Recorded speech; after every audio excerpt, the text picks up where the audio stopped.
কখনো কখনো মাছ মাংস ডিম খেতে ইচ্ছে না হলে বানিয়ে নিতে পারেন এই ধরনের এক রকমের ভেজ মাঞ্চুরিয়ান, যেটা মাংসের কোপ্তাকেও কিন্তু হার মানাবে।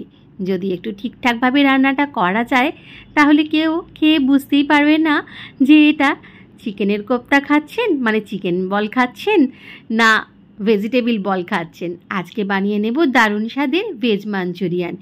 এর জন্য প্রথমে ভেজ বলগুলো তৈরি করব, তারপর গ্রেভিটা তৈরি করব। এই ধরনের ভেজ মাঞ্চুরিয়ান ফ্রাইড রাইসের সাথে খেতে কিন্তু অসাধারণ লাগে। চলুন দেখে নেওয়া যাক আজকের রেসিপি ভেজ মাঞ্চুরিয়ান। এর জন্য এরকম একটা চপার আমি প্রথমে নিয়ে নিয়েছি। এতে প্রথমে আমি খুব ভালো করে বিনস আমি কুচি করে নিয়েছি। খুব ভালো করে এখানে বিনসটা আমার কুচনো হয়ে গেছে চপারে, যেটা 2 মিনিটেই কাজটা কিন্তু হয়ে যাবে।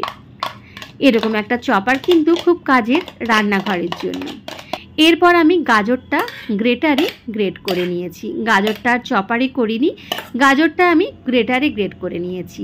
আর চপারে করে নিয়েছি আবারও আমি বাঁধাকপি, মানে বাঁধাকপিটা আমি একটু বড় বড় করে কেটে নিয়ে চপারে এরকমভাবে চপ করে নিয়েছি। দেখুন কি সুন্দর মিহি কুচি হয়ে গেছে। এইবারে কি করব, আমি সামান্য পরিমাণে নুন দিয়ে দেব।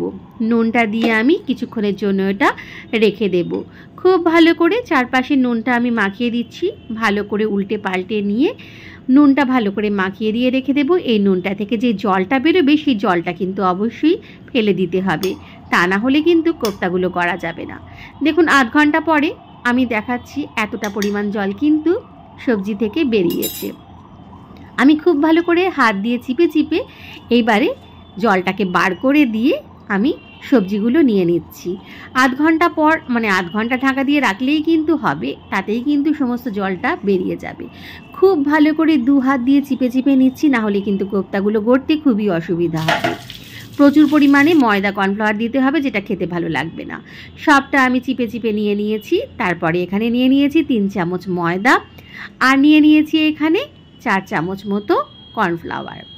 খুব ভালো করে এবারে একটা ডো বানিয়ে নেব। তার আগে এখানে মিশিয়ে দেব বেশ কিছুটা রসুন কুচি, কাঁচা লঙ্কা কুচি আর আদা কুচি।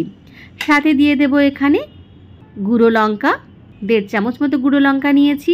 পরিমাণ মতো নুন নিয়েছি, অল্প করেই নুনটা ব্যবহার করব, যেহেতু এখানে আরও একবার নুন দিয়েছিলাম। তবে জলটা তো বেরিয়ে গেছে, নুনটা প্রায় বেরিয়েই গেছে, সেটা একটুখানি দেখে নুনটা ব্যবহার করতে হবে। আর দিয়ে দিয়েছি গোলমরিচ গুঁড়ো।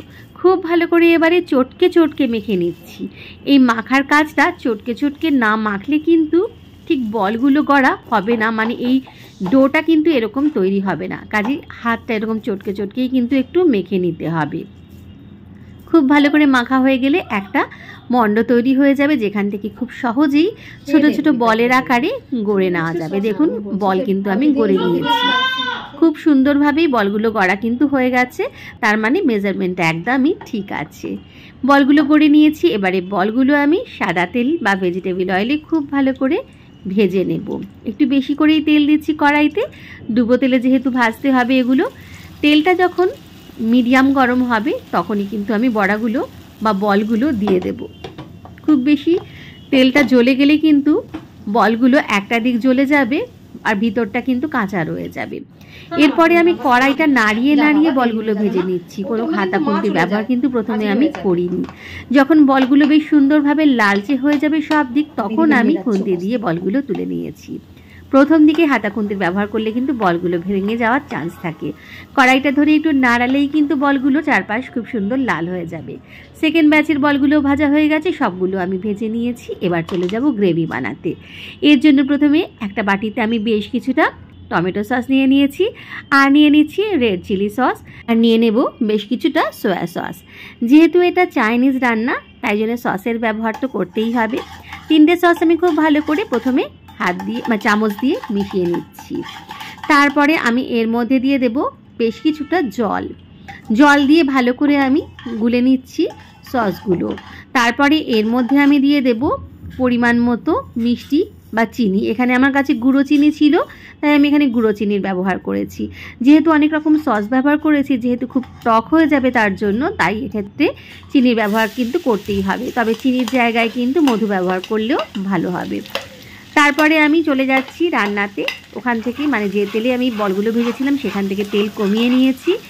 আর তারপরে এর মধ্যে দিয়ে দিয়েছি আদা রসুন আর কাঁচা লঙ্কা কুচি, সবগুলো একটু বেশি পরিমাণেই ব্যবহার করেছি।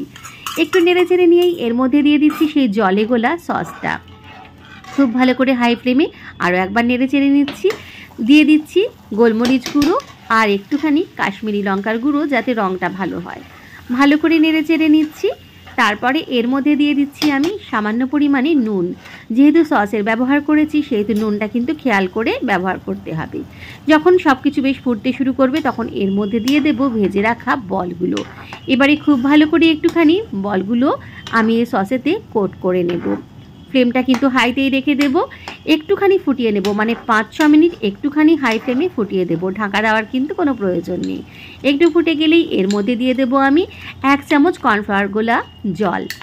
1 চামচ কর্নফ্লাওয়ার নিয়েছি, 2 চামচ আমি এখানে জলের ব্যবহার করেছি, সেটা দিয়ে দিলাম। আরও একবার ফুটিয়ে নেব 2 মিনিট। 2 মিনিট ফোটালেই কিন্তু গ্রেভিটা একদম ঘন হয়ে আসবে। ভেজ মাঞ্চুরিয়ান কিন্তু একদম রেডি হয়ে গেছে। এইবারে সার্ভ করে দিলেই হলো।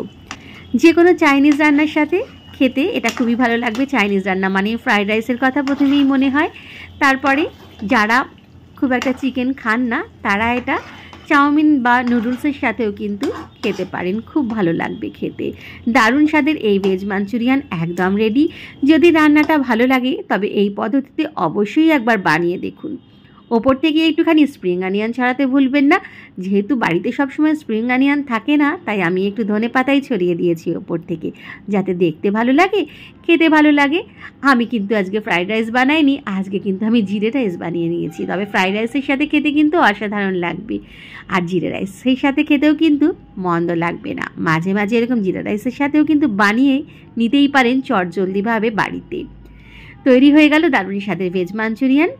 রান্নাটা অবশ্যই বানিয়ে দেখবেন একবার, আর ভালো লাগলে লাইক কমেন্ট শেয়ার করতে কিন্তু ভুলবেন না। দেখা হবে অন্য কোনো দিন অন্য কোনো রেসিপি নিয়ে।